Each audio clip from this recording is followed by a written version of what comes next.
los gastos fijos, mejor dicho. Bueno, probablemente para el funcionario tendría algún impacto porque sabe que se le va a bajar el salario, pero obviamente, mira, yo creo que usted está tocando el punto fundamental de la economía dominicana hoy en día. Ya, gente me está preguntando si el modelo económico se ha agotado. Yo digo que no. Hay un potencial muy grande de crecimiento de la economía, haciendo que la economía pueda producir. La industria, el campo, el turismo, las mismas zonas francas, que ya no son zonas francas textiles, sino otro tipo de zonas francas, están creciendo. El problema es que el Estado, la estructura del Estado, ha estado creciendo mucho más rápido que todo el resto de la economía. Ayer yo estaba compartiendo datos con Fernando Álvarez Bogart y Fernando me dijo que la cantidad de empleados públicos que tiene el país corresponde a un país con una población de 40 millones de habitantes. Esto no se puede sufragar. Es tan sencillo como eso. Recuerden, doctor, usted... ¿Cuánto tiempo tienes tú aquí? Tengo 10 años. Mira, Henry, aquí antes el sector privado se llevaba lo mejor del sector público. Sí. Y ahora todo el mundo lo quiere un empleo en el gobierno, nadie quiere trabajar en el sector privado. Que cuidado, que no necesariamente sea malo. O sea, podemos tomar estos dos casos. Hoy en día, cualquier estudiante de la carrera de contaduría, probablemente, y con muchísima razón, y yo creo que es positivo, su mejor oportunidad de carrera, ir a trabajar a la Dirección General de Impuestos Internos, porque se ha profesionalizado, se ha tecnificado, y probablemente ahí hay un muy buen ejemplo de cómo un Estado eficiente tiene que trabajar. Yo creo que eso está bien. Ahora, es otra cosa, y yo creo que más bien a eso que usted se refiere, que es una cantidad de gente que probablemente el único oficio o la única carrera que pudiese tener es a través del empleo público, que esto es el que ya es cada vez más difícil soportar. Usted recuerda, yo creo que el primer presupuesto que administró Leonel Fernández en el 98, yo creo que no superaba 40.000 millones de pesos. El presupuesto de este año supera los 300.000 millones de pesos. De 40.000 posiblemente llegue a 400.000 en 10 años. Sí, entonces, fíjese, eso es la pregunta. ¿Cómo vamos a poder hacer que los sectores, o sea, finalmente es el ciudadano de a pie que termina pagando todo eso? O bien a través de impuestos, o bien a través entonces de un gasto social que ella no está recibiendo. ¿Cuál es el resultado de todo eso? Si cada año, como pasa en la familia, si los gastos exceden los ingresos, hay que buscar una forma de compensar la diferencia. O usted gasta menos, o logra ganar más, que eso es más difícil, obviamente, o entonces busca que un vecino o que el banco le está ayudando para... Sí, o manda a la muchachita a buscarse un amiguito en la calle, todas esas cosas se usan. Eso se usa. Que no está en economía, entonces, eso no está en los libros de economía. Entonces, como el Estado no tiene en teoría esta posibilidad, bueno, resulta que eso se traduce por un incremento de la deuda del Estado. ¿Y cuál es la consecuencia de eso? Mira, mucha gente aquí habla de que la deuda es manejable porque representa un 40% del PIB. Pero ¿no es con PIB que se paga la deuda? ¿Con qué se paga? Tú has tocado el punto más difícil que nos ha afectado, Henry, desde el 90 hasta hoy.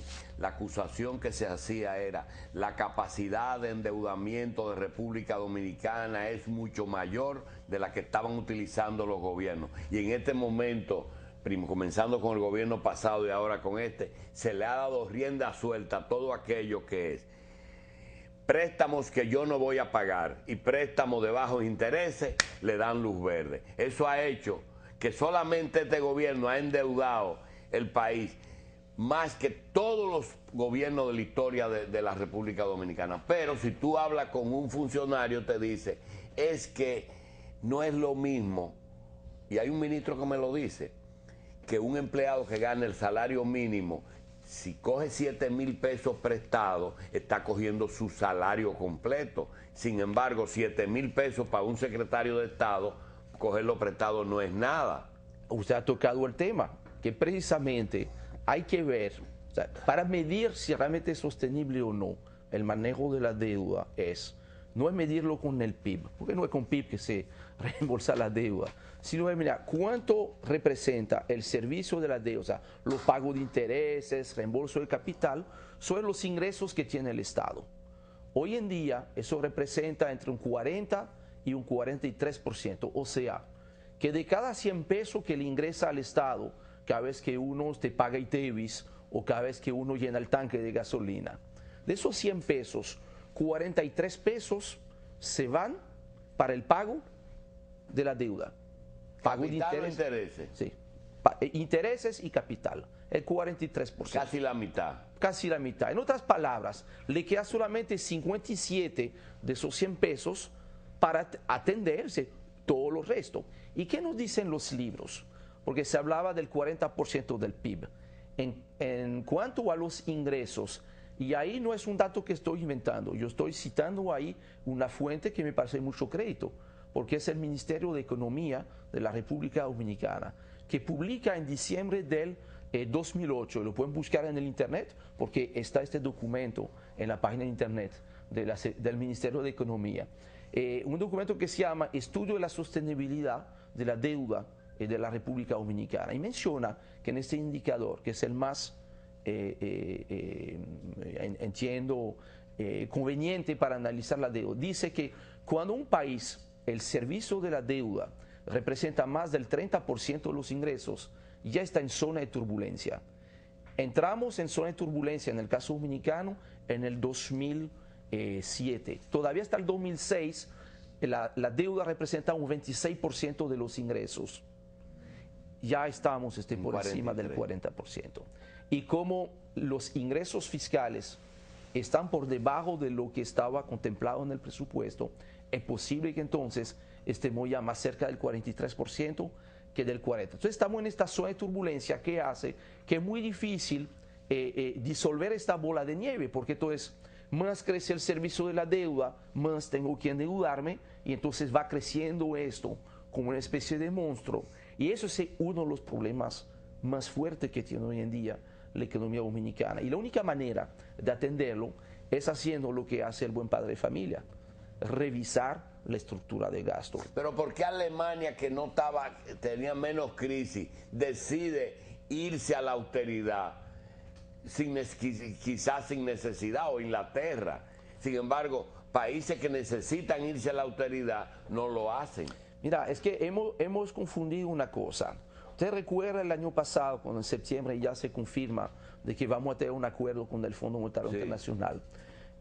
Algunas personas, y muchas aquí, me decían, pero mira cómo el Fondo Monetario Internacional ha cambiado. El fondo es bueno, es simpático, porque manda a gastar dinero. Y yo le decía a la gente, mira, ustedes están perdidos en el espacio. El fondo no es ni bueno ni malo. El fondo tiene que hacer un trabajo, nos guste o no, y no necesariamente nos tiene que gustar. ¿Cuál es el trabajo del fondo? Uno solo: garantizar que un país tenga la capacidad de pagar la deuda. Punto, punto. No hay más nada que decir.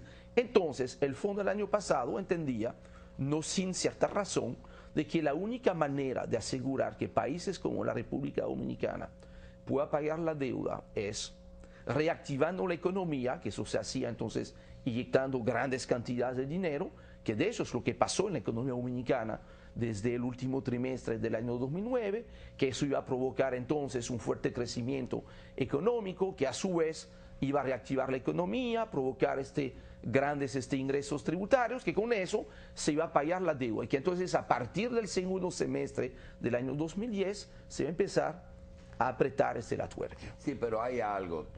Tú como economista tratas de ser más pragmático que yo, y yo no estoy obligado a ser pragmático. Yo lo que trato es a veces de irme un poquito más lejos. ¿A ti no te parece que el fondo de hoy día tiene un comportamiento un poquitito diferente al fondo del pasado?